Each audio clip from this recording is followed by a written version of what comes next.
বাকি থাকায় সাভার ইউনাইটেড পাওয়ারের গ্যাস সংযোগ বিচ্ছিন্ন, ইপিজেড এর 5 কারখানা বন্ধ, 85টি বিকল্প ব্যবস্থায় চালু।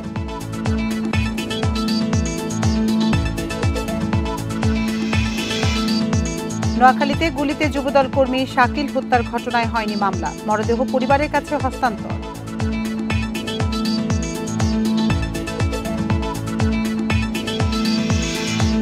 চাঁপাইনবাবগঞ্জে প্রণোদনার সার দোকানে বিক্রির অভিযোগ কৃষি কর্মকর্তার বিরুদ্ধে, 2.5 টন উদ্ধার, তদন্তে কমিটি গঠন।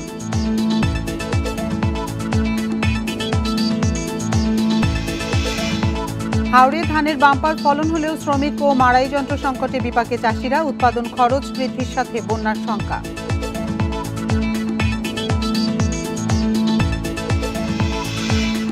ময়লা আবর্জনার ভাগাড়ে পরিণত হয়েছে সিলেটের সুরমা নদী, তীরের অবৈধ কারখানা ও দূষণে বর্ষায় সৃষ্টি হচ্ছে বন্যা।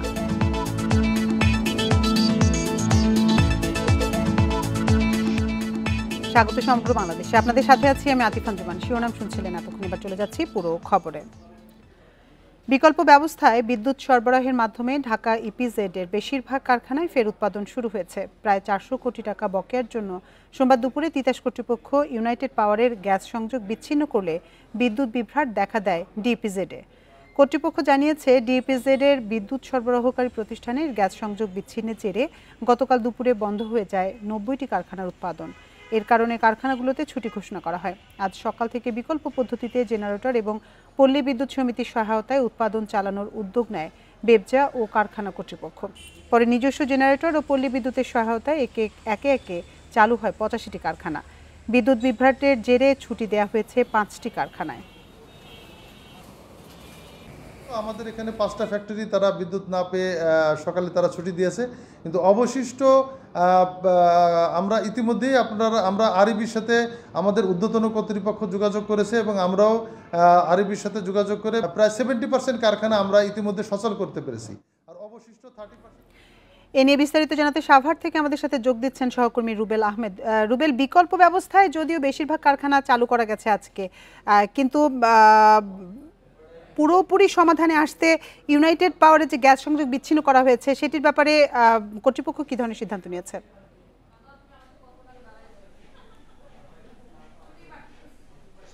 দেখুন, আমরা সংবাদটিতে যেমনটি বলছিলাম যে বিদ্যুৎ বিভ্রাটের কারণে ঢাকা ইপিজেডের যে 90টি কারখানা রয়েছে সেখান থেকে আজকে 5টি কারখানার উৎপাদন বন্ধ রয়েছে। এছাড়া বাকি 85টি কারখানার উৎপাদন সচল রয়েছে সকাল থেকে। এই সচল রাখতে গিয়ে কিন্তু আমরা দেখতে পেয়েছি যে ব্যবসা কর্তৃপক্ষ যে পল্লী বিদ্যুৎ যে সমিতি রয়েছে তাদের কাছ থেকে তারা এরই মধ্যে 25 থেকে 26 মেগাওয়াট বিদ্যুৎ কিন্তু তারা নিয়েছেন, যার কারণে এই 70% কারখানা কিন্তু এই ব্যবসা কর্তৃপক্ষ চালু রাখতে সক্ষম হয়েছে। এবং যে পাওয়ার প্ল্যান্টটির গ্যাস সংযোগ বিচ্ছিন্ন করা হয়েছে এবং পাওয়ার প্ল্যান্টটি বন্ধ রয়েছে, এই পাওয়ার প্ল্যান্ট থেকে নিরবিচ্ছিন্নভাবে বিদ্যুৎ কিন্তু এই ঢাকা ইপিজেডের যে নতুন এবং পুরাতন জোনের যে 90টি কারখানা রয়েছে সেখানে কিন্তু সরবরাহ করা হতো। হঠাৎ করে গতকালকে যখন তিতাস কর্তৃপক্ষ তাদের প্রায় 400 কোটি টাকা বকেয়া পাওনার দাবিতে যখন এই পাওয়ার প্ল্যান্টের গ্যাস সংযোগ বিচ্ছিন্ন করে দেয়, এরপরে কিন্তু পুরো ইপিজেড কিন্তু বিদ্যুৎ বিচ্ছিন্ন হয়ে পড়লে কিন্তু বিপাকে পড়েন কারখানা মালিক সহ এই ইপিজেডের সাথে সংশ্লিষ্ট যারা রয়েছেন তারা। ব্যবসা কর্তৃপক্ষ বলছেন, তিতাস কর্তৃপক্ষ কোনো ধরনের পূর্ব নোটিশ ছাড়াই গতকালকে কিন্তু এই পাওয়ার প্ল্যান্টের গ্যাস সংযোগ বিচ্ছিন্ন করাতে তারা কিছুটা বিড়ম্বনাতে পড়েছিলেন। তবে আজকে সকাল থেকে ব্যবসা কর্তৃপক্ষ এবং ঊর্ধ্বতন যারা রয়েছেন তারা পল্লী বিদ্যুৎ সমিতির সাথে কথা বলে এরই মধ্যে 25 থেকে 26 মেগাওয়াট বিদ্যুৎ কিন্তু তারা রিকভার করেছেন এবং তারা বলছেন তাদের সর্বমোট এই নতুন এবং পুরাতন ইপিজেডের 90টি কারখানা চালু রাখতে প্রায় 45 মেগাওয়াট বিদ্যুতের প্রয়োজন হয়। তারা বলছেন পল্লী বিদ্যুৎ সমিতির কাছ থেকে তারা আজকের মধ্যে আরও 10 থেকে 15 মেগাওয়াট বিদ্যুৎ তারা কিন্তু নিতে সক্ষম হবে। অর্থাৎ তারা বলছেন যে 40 মেগাওয়াট বিদ্যুৎ তারা পল্লী বিদ্যুৎ সমিতির কাছ থেকে নিতে সক্ষম হবেন। এই 40 মেগাওয়াট বিদ্যুৎ যদি তারা নিতে পারে সেক্ষেত্রে কিন্তু ডিইপিজেড যে কারখানাগুলো রয়েছে সেগুলোর কিন্তু উৎপাদন অনেকটাই স্বাভাবিক হয়ে আসবে। এবং তিতাস কর্তৃপক্ষ বলছেন বকেয়া পাওনা পাবার পরে কিন্তু তারা এই পাওয়ার প্ল্যান্টের যে বিদ্যুৎ গ্যাস সংযোগ বিচ্ছিন্ন করেছে সেটি তারা চালু করে দিবেন বলে তিতাস কর্তৃপক্ষের পক্ষ থেকে আমাদেরকে জানানো হয়েছে। সাভার থেকে সবশেষ তথ্য জানাচ্ছিলেন সহকর্মী রুবেল আহমেদ। নোয়াখালীর বেগমগঞ্জ সন্ত্রাসীদের গুলিতে যুবদল কর্মী ইয়াসিন আরাফাত শাকিল হত্যার ঘটনায় এখনো মামলা হয়নি। দুপুরে ময়না তদন্ত শেষে মরদেহ পরিবারের কাছে হস্তান্তর করা হয়েছে। এদিকে এ ঘটনায় অভিযুক্ত একজন গণপিটুনিতে আহত হওয়ায় আশঙ্কাজনক অবস্থায় তাকে ঢাকা মেডিকেলে পাঠানো হয়েছে। এছাড়া বাকি দুজনকে নোয়াখালী জেনারেল হাসপাতালে পুলিশ পাহারায় চিকিৎসা দেওয়া হচ্ছে। মামলার পর অভিযুক্তদের গ্রেপ্তার দেখানো হবে উল্লেখ করে পুলিশ জানিয়েছে, হত্যায় ব্যবহৃত অস্ত্র উদ্ধারে এবং জড়িত বাকিদের ধরতে কাজ চলছে। সোমবার রাত ৮টার দিকে উপজেলার গঙ্গাবর বাজার থেকে লাবিব নামে এক কিশোরকে তুলে নেওয়ার চেষ্টা করে কয়েকজন সন্ত্রাসী। এ সময় শাকিল সহ কয়েকজন বাধা দিলে সন্ত্রাসীরা গুলি ছোড়ে। এতে নিহত হন শাকিল, আহত হন তার ছোট ভাই শুভ।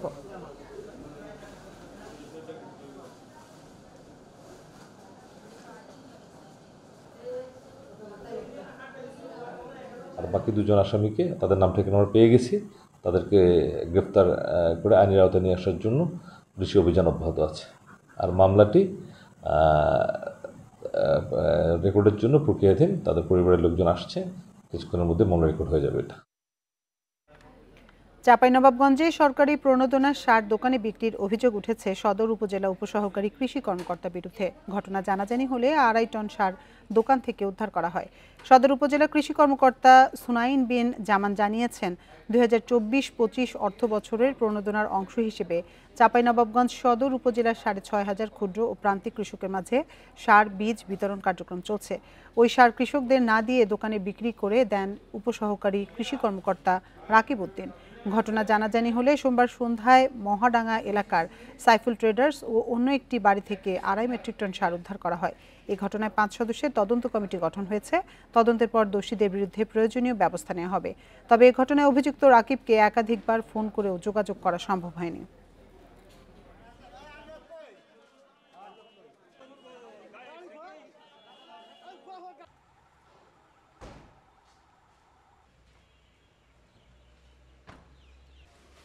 আমি নিয়ে এসেছি স্বাভাবিকভাবে, যদি ওরকম হতো তা আমি স্যার হয়তো মানে মিথ্যার আশ্রয় নিতাম, কিন্তু আমি মিথ্যার আশ্রয় নিইনি। স্যার যেটুকু নিয়ে এসেছি আমি স্যারদের বলেছি, কৃষি অফিসারের স্যাররা এসে আমার সারটা নিয়ে গেছে। নিরপেক্ষ তদন্ত হবে, দোষীদেরকে আমরা শাস্তির ব্যবস্থা করে দেব এবং প্রকৃত চাষিরা যাতে এই জিনিসগুলো পায় সেই ব্যবস্থা করে দেওয়া হবে।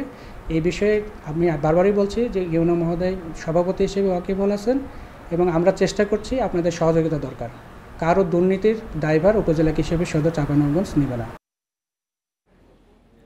এ নিয়ে বিস্তারিত জানাতে এবার চাঁপাইনবাবগঞ্জ থেকে আমাদের সাথে যোগ দিচ্ছেন সহকর্মী ফয়সাল মাহমুদ। ফয়সাল মাহমুদ, অভিযুক্ত কৃষি কর্মকর্তা রাকিবের সাথে যোগাযোগ করা গেছে কিনা এখন পর্যন্ত, তিনি কিছু জানিয়েছেন কিনা, এবং যে তদন্ত কমিটি গঠন করা হয়েছে তাদের কারোর সাথে কথা বলতে পেরেছেন কিনা, তারা কি জানিয়েছে?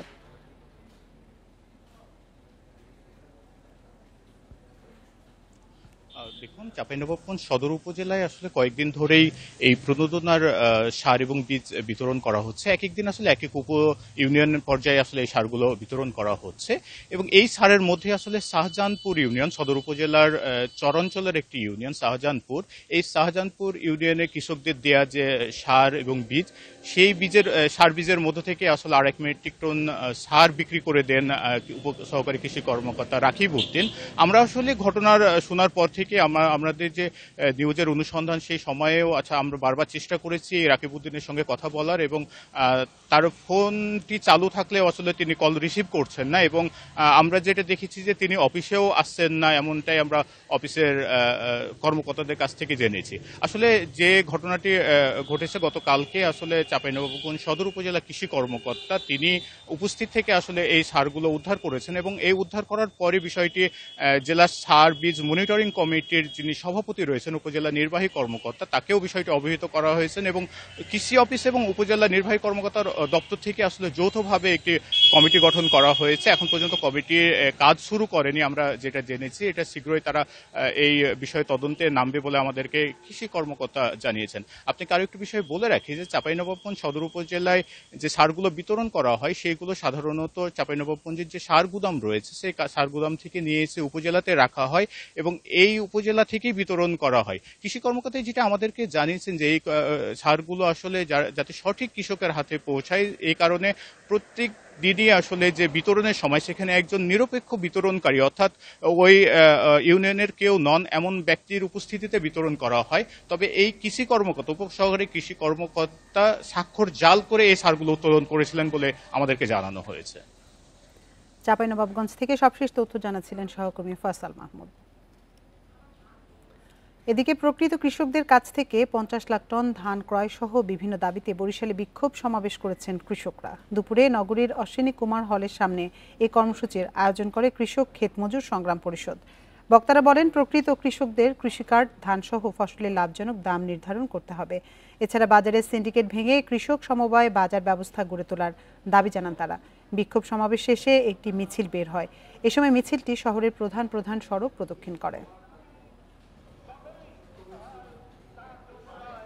মাগুরায় শিশু আসিয়া ধর্ষণ ও হত্যা মামলায় তৃতীয় দিনের মতো সাক্ষ্য গ্রহণ শেষ হয়েছে।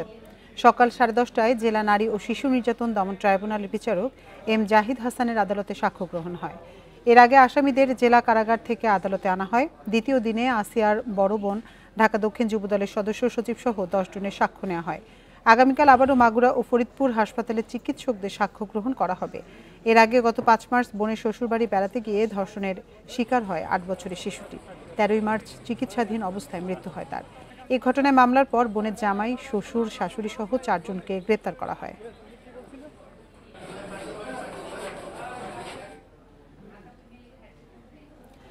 জামালপুরে এসএসসি ও দাখিল পরীক্ষায় দায়িত্বে অবহেলার অভিযোগে 8 শিক্ষককে অব্যাহতি দেওয়া হয়েছে। সকালে ইসলামপুর উচ্চ বিদ্যালয়ে পরীক্ষা কেন্দ্রে 2 জন ও ইসলামিয়া কামিল মাদ্রাসা কেন্দ্র থেকে 6 শিক্ষককে অব্যাহতি দেওয়া হয়। উপজেলা নির্বাহী কর্মকর্তা তৌহিদুর রহমান জানান, ইসলামপুর উচ্চ বিদ্যালয় কেন্দ্রে রসায়ন এবং ইসলামিয়া কামিল মাদ্রাসা কেন্দ্রে দাখিল পর্যায়ের ইংরেজি দ্বিতীয় পত্রের পরীক্ষা চলছিল। কেন্দ্র দুটি পরিদর্শনে গিয়ে শিক্ষকদের কক্ষে না থাকা সহ দায়িত্ব অবহেলার বিষয়টি নজরে আসে। পরে এই সিদ্ধান্ত নেয় উপজেলা প্রশাসন।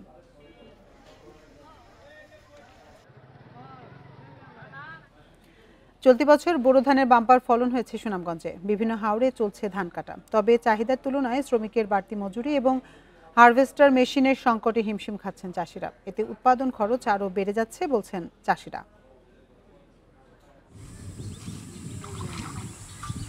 সুনামগঞ্জের দেখার হাওরে 7 একর জমিতে ধান চাষ করেছিলেন সদর উপজেলার মোল্লাপাড়া ইউনিয়নের এরশাদ আলী। ফলন বেশ ভালো, এরই মধ্যে সব ধান পেকেও গেছে। তবে শ্রমিক না পাওয়ায় বিপাকে এই চাষি। এছাড়া কয়েকদিন যোগাযোগ করে পাননি হারভেস্টার মেশিনও। 600 টাকা রোজ, 700 টাকা রোজ হামলার জন্য এখন মনে করেন একলাগুলি যেমন হচ্ছে 5-7 কেয়ার মানুষ পারাম না, ওই একলা কাটাতে লাগলাম। আগে অন্য জেলা থেকে ধান কাটা শ্রমিক সুনামগঞ্জে গিয়ে কাজ করলেও এবার তাদের আনাগোনা কম। এ অবস্থায় সময় মতো ধান কাটতে না পারলে অকাল বন্যায় পাকা ধান নষ্ট হওয়ার আশঙ্কা চাষিদের। আমরা খুব সংকটে আছি, ধান কাটার মানুষ পানি যান না। যে টাকা দিয়ে ক্ষেত করি এর চেয়ে দ্বিগুণ জায়গায় খরচ। বৃষ্টিপাত বেশি হইলে তো সমস্যা। কিন্তু গেছে রাত্রে শিলাবৃষ্টি কিছু রাত্রে দেখা গেছে, তো খুব সংকট হয়। এদিকে সংকট নিরসনে শ্রমিক সরবরাহের পাশাপাশি হারভেস্টার মেশিন দিয়ে ধান কাটতে কৃষকদের সহায়তা করা হচ্ছে বলে জানিয়েছে কৃষি বিভাগ। যেহেতু কিছুটা সংকট রয়েছে, এক্ষেত্রে আমরা কমন হারভেস্টার মালিকগুলোকে বলেছি যে হাওড়ে ধান কর্তন করে দ্রুত নন হাওড়ে এসে তাদের কমেন্ট দিয়ে ধানগুলো কর্তন করার জন্য, এবং স্থানীয়ভাবে যারা আমাদের যুবক সমাজ রয়েছেন এবং যারা আমাদের অনিয়মিত শ্রমিক রয়েছেন তাদেরকে আমরা এই ধান কর্তনে নিয়োজিত করেছি। এবার জেলায় বোরো ধানের আবাদ হয়েছে 2,23,510 হেক্টর জমিতে। বর্তমানে ধান কাটার কাজ করছেন 1.5 লাখ শ্রমিক। এছাড়া ব্যবহার করা হচ্ছে প্রায় 1000 combined harvester machine. Independent news. দেশের অন্যতম নদী সুরমা, সেই নদী এখন পরিণত হয়েছে ময়লা আবর্জনার ভাগাড়ে। 1/2 স্থানে বর্জ্য ফেলায় সুরমার রূপ নিয়েছে মরা নদীতে। ময়লা আবর্জনায় ভরাট হওয়ায় বর্ষাকালে সৃষ্টি হচ্ছে বন্যা। সিটি কর্পোরেশন বলছে, জনগণের অসচেতনতার কারণে সুরমার দূষণ বন্ধ করা যাচ্ছে না। ভারতের বরাক নদী থেকে সৃষ্ট সুরমা নদীর দৈর্ঘ্য 249 কিলোমিটার। দূষণ আর উজান থেকে নেমে আসা পলির কারণে এমনিতে হুমকির মুখে দীর্ঘতম এই নদী। বাসাবাড়ির বর্জ্য থেকে শুরু করে বাজারের আবর্জনাও ফেলা হচ্ছে সুরমাতে। এতে নদীটি পরিণত হয়েছে ময়লার ভাগাড়ে। তলদেশ ভরাট হওয়ায় পানি ধারণ ক্ষমতা কমছে, তাই বর্ষায় বন্যার কারণ হয়েছে নদীটি। নদী পাড়ের 1/2 স্থানে জমেছে আবর্জনার স্তূপ। বিভিন্ন স্বেচ্ছাসেবী সংগঠনের কর্মীরা নিজ উদ্যোগে ময়লা আবর্জনা পরিষ্কার করলেও মিলছে না সুফল। এটা কোনো এক ব্যক্তিকে একটা ক্লাসকে দূষিত করা যাবে না। আমরা মোটা দাগে বলতে পারি যে সিটি কর্পোরেশনের দায়িত্বশীলরা এই ব্যাপারটা দেখতেছে না, কিন্তু আমি সিটি কর্পোরেশন বলে আমার নিজেকেই অপমান করতেছি, কারণ আমি নিজেই এর জন্য দায়ী। পরিবেশবিদরা বলছেন, আবর্জনা ছাড়াও নদীর তীরে অপরিকল্পিতভাবে গড়ে ওঠা কলকারখানা দূষণের অন্যতম কারণ। আবর্জনা যারা ফেলে তাদেরকে চিহ্নিত করে যে সমস্ত জায়গাতে আবর্জনা ফেলা হয় সেখানে প্রয়োজনে সিসি ক্যামেরা লাগিয়েও দেখা যেতে পারে কারা ফেলছে, এবং তাদের বিরুদ্ধে জরিমানার ব্যবস্থা করা হলে তখন দেখা যাবে যে একটা ফলাফল আসছে। সিটি কর্পোরেশন বলছে, প্রতিদিন সংগ্রহ করা ময়লা আবর্জনার চেয়ে 5 গুণ বেশি ময়লা ফেলা হয় নদীতে। ডাস্টবিন বা ভ্যান গাড়ির অভাব। আমরা রিসেন্টলি 587টা সম্ভবত আমরা টেন্ডার করেছি ভ্যান গাড়ির জন্য, এর মধ্যে 200টা অলরেডি হ্যান্ডওভার করে দিয়েছি। পর্যায়ক্রমে আরও বাকিগুলো আমরা হ্যান্ডওভার করব। এগুলো একটা আমার মনে হয় একটা ভালো পজিটিভ ইম্প্যাক্ট আনবে। বাংলাদেশ পরিবেশ আন্দোলনের তথ্য অনুযায়ী সিলেটের 4 জেলায় নদী আছে 134টি, তবে দখল দূষণে শতাধিক নদীর অবস্থান এখন সংকটাপন্ন। Independent news.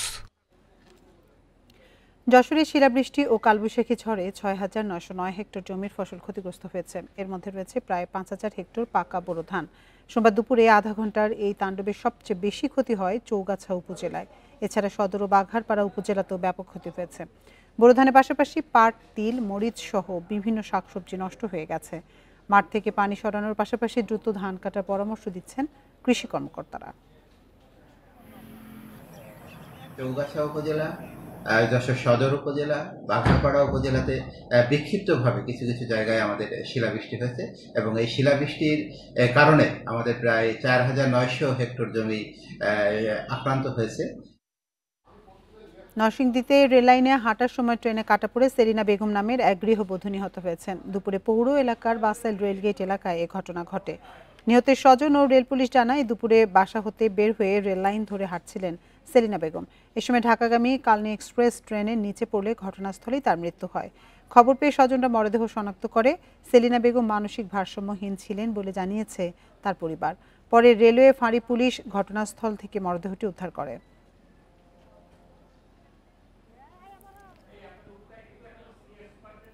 ঠিকাদারি কাজের বিল উত্তোলনে ঘুষ গ্রহণের অভিযোগে রাজশাহীতে এলজিইডি নির্বাহী প্রকৌশলীর কার্যালয়ে অভিযান চালিয়েছে দুদক। সকালে অভিযুক্ত নির্বাহী প্রকৌশলী জহুরুল ইসলামের কক্ষে গিয়ে সরকারি কাজের বিভিন্ন প্রকল্পের ফাইলপত্রের তল্লাশি এবং জিজ্ঞাসাবাদ করা হয়।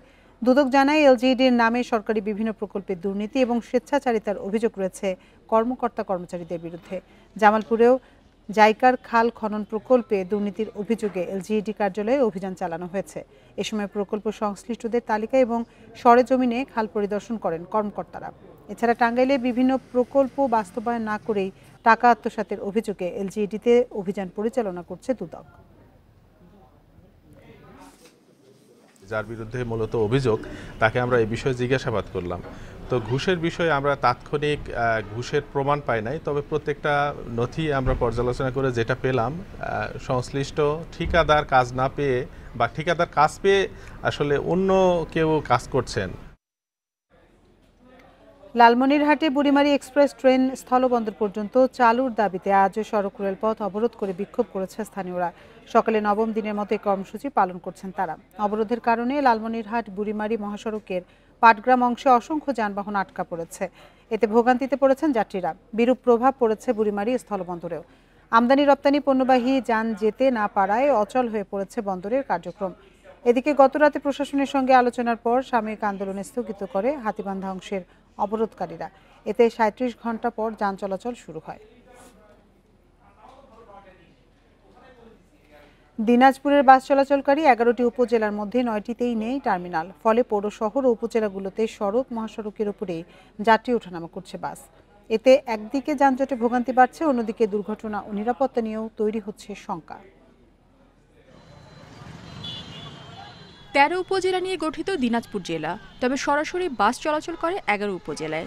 জেলার অভ্যন্তরীণ রুটে প্রতিদিন 4 শতাধিক লোকাল বাস ও 2 শতাধিক ঢাকাগামী বাস চলাচল করে। জেলা শহরের কেন্দ্রীয় বাস টার্মিনাল ছাড়া কেবল পার্বতীপুর উপজেলায় রয়েছে টার্মিনাল। যাত্রী চালকরা বলছেন, টার্মিনাল না থাকায় লোকাল ও মেল বাস ছাড়াও সরাসরি ঢাকাগামী বাস থেকেও যাত্রী ওঠানামা করে সড়কের উপরেই। এতে সড়ক সংকুচিত হয়ে যানজট ও দুর্ঘটনা ঝুঁকি বাড়ে। গাড়ি ব্রেক দেওয়ার কারণে এত যানজট সৃষ্টি হয় এবং এর জন্য যে অ্যাক্সিডেন্টগুলো হচ্ছে প্রতিনিয়ত কোনো না কোনো প্রাণ যাচ্ছে। ঘুমাইতে হয় রাস্তার উপরে, কোনো টার্মিনাল নাই, যাত্রীদের কোনো যাত্রী ছাউনি নাই, যাত্রীদের নির্দিষ্ট স্থান নাই যে এখানে যায় গাড়ি ব্রেক দিয়ে গাড়িতে লোক উঠাবো। দুর্ঘটনার আশঙ্কার পাশাপাশি রাতের যাত্রা বিরতিতে নিরাপত্তা নিয়ে শঙ্কার কথাও বলছেন সংশ্লিষ্টরা। পৌর শহরগুলোতে টার্মিনাল তৈরির বিষয়টি বিবেচনাধীন বলছে প্রশাসন।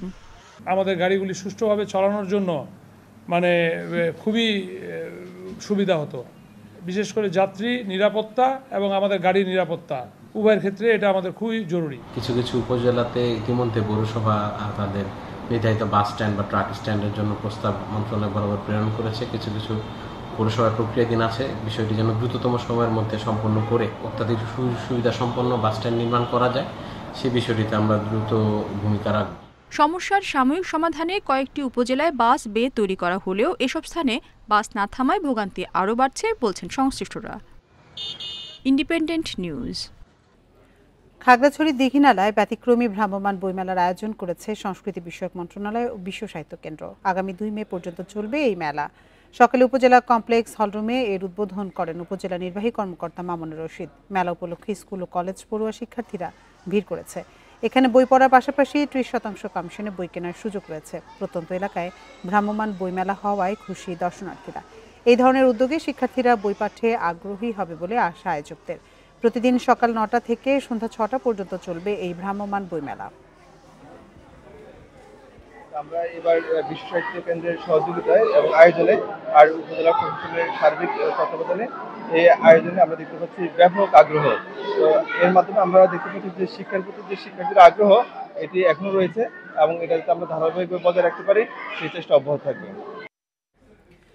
জামালপুরের হরিপুরের বৃদ্ধা ফাতেমা বেগমকে নিয়ে ইন্ডিপেন্ডেন্ট টেলিভিশনে সংবাদ প্রকাশের পর্দার দায়িত্ব নিয়েছে উপজেলা প্রশাসন। মঙ্গলবার প্রশাসনের সিদ্ধান্ত মতে ফাতেমা বেগমকে গাজীপুরের কাশিমপুরের একটি সরকারি আশ্রয় কেন্দ্রে পাঠানো হয়। ফাতেমা বেগমের বিদায়কে কেন্দ্র করে সৃষ্টি হয় আবেগঘন পরিবেশ। এর আগে গত 24 এপ্রিল জীবন এখন তার কাছে শুধুই বোঝা শিরোনামে প্রকাশিত সংবাদটি ভাইরাল হয় সামাজিক যোগাযোগ মাধ্যমে। এরপর ফাতেমা বেগমের পাশে দাঁড়ায় উপজেলা প্রশাসন। এছাড়াও দেশের বিভিন্ন এলাকা থেকে নিঃসন্তান ফাতেমা বেগমকে আশ্রয় দেওয়ার জন্য যোগাযোগ করেন অনেকেই।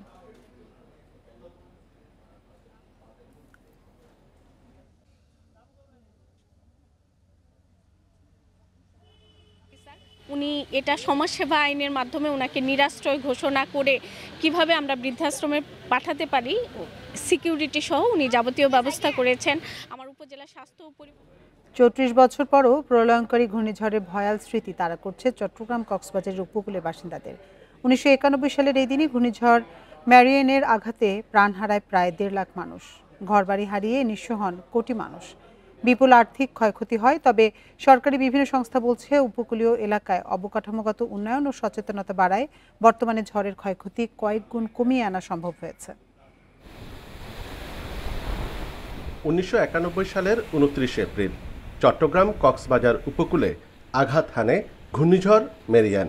বাতাসের সর্বোচ্চ গতিবেগ ছিল 225 কিলোমিটার আর 12 থেকে 22 ফুট উচ্চতার জলোচ্ছ্বাস। সে সময় বিশ্ববিদ্যালয়ের ছাত্র ম শামসুল ইসলাম এক রাতেই হারান 16 স্বজনকে।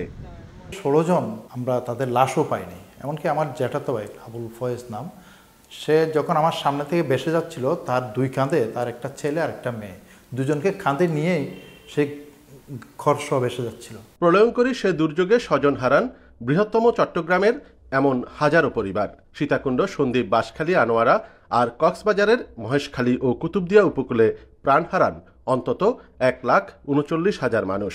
ঘরবাড়ি হারিয়ে পথে বসেন 1 কোটি মানুষ। আমরা সবগুলো বেশে আমি হঠাৎ করে একটি গাছের আশ্রয় নিয়েছি, ওখানে আমি বেঁচে আসছি। সকালে দেখছি আমি বেঁচে আর কেউ বেঁচে নেই। আমার বাবা বললো যে ঘূর্ণিবাগে পড়ে গেছে, ওনার কাছ থেকে আমার ভাইটা হাতছাড়া হয়ে গেছে এবং ওই ভাইকে কিন্তু আমরা এখনো পাইনি। দেশে ঘূর্ণিঝড়ের ক্ষয়ক্ষতি কমাতে সচেতনতার পাশাপাশি অবকাঠামোগত অনেক উন্নতি হয়েছে দাবি প্রশাসনের। উপকূলীয় জেলা উপজেলায় বাঁধ নির্মাণ সহ নেওয়া হয়েছে নানা উদ্যোগ। বর্তমানে আমরা কম্পারেটিভলি অনেক ঝুঁকি মুক্ত অবস্থায় রয়েছি। এটার কারণ যদি আমরা বলি, মূলত বিগত 8 থেকে 10 বছর ধরে আমরা সাস্টেইনেবল এমব্যাঙ্কমেন্টের দিকে মনোযোগ দিচ্ছি। 91-এর ঝড়ের পর উপকূলীয় এলাকায় অনেকদিন লবণাক্ততার কারণে ফসল উৎপাদন ব্যাহত হয়। সরকারি হিসেবে সেই মহা দুর্যোগে আর্থিক ক্ষতি হয় $1.5 বিলিয়ন। অনুপম শীল, ইন্ডিপেন্ডেন্ট নিউজ, চট্টগ্রাম। সাভারের আশুলিয়া থেকে বিদেশি পিস্তল ও গুলিসহ একজনকে গ্রেপ্তার করেছে র্যাব। সকালে জামগড়া 6তলা স্টার্ন হাউজিং এলাকায় অভিযান চালিয়ে তাকে গ্রেপ্তার করা হয়। র্যাব 4-এর company commander major Jalis Mahmud Khan জানান, গোপন খবরে জামগড়া 6তলা স্টার্ন হাউজিং এলাকায় একটি 3তলা ভবনে অভিযান চালানো হয়। এ সময় বাসা থেকে একটি বিদেশি পিস্তল, 3 রাউন্ড গুলি ও দেশীয় অস্ত্র উদ্ধার করা হয়। গ্রেপ্তার করা হয় মাসুদ নামের এক সন্ত্রাসীকে। তার বিরুদ্ধে চাঁদাবাজি সহ বিভিন্ন মামলা রয়েছে। বিভিন্ন ধরনের সন্ত্রাসী কার্যক্রমের সাথে সে জড়িত এবং আমরা তার সম্পর্কে আমাদের পূর্বে তথ্য ছিল যে চাঁদাবাজি থেকে শুরু করে বিভিন্ন ধরনের অস্ত্র সন্ত্রাসের সাথে উক্ত ব্যক্তি জড়িত। নড়াইলের কালিয়ায় প্রতিপক্ষের বাড়ির পেছন থেকে যুবক রফিকুল মোল্লার মরদেহ উদ্ধার করেছে পুলিশ। সকালে উপজেলার কাঞ্চনপুর গ্রাম থেকে মরদেহটি উদ্ধার করা হয়। পুলিশ জানায়, সকালে গ্রামের রিকাইল শেখের বাড়ির পেছনে মরদেহটি পড়ে থাকতে দেখে পুলিশে খবর দেয় স্থানীয়রা। তাকে পরিকল্পিতভাবে হত্যা করা হয়েছে বলে দাবি পরিবারের। দীর্ঘদিন ধরে আধিপত্য বিস্তার নিয়ে মিলন মোল্লা ও আফতাব মোল্লার মধ্যে বিরোধ চলছিল। এর জেরে গত 11 এপ্রিল উভয় পক্ষ সংঘর্ষে জড়ালে আফতাব মোল্লা পক্ষের ফরিদ মোল্লা নামে একজন নিহত হয়। এ ঘটনায় হত্যা মামলার 18 নম্বর আসামি ছিলেন রফিকুল।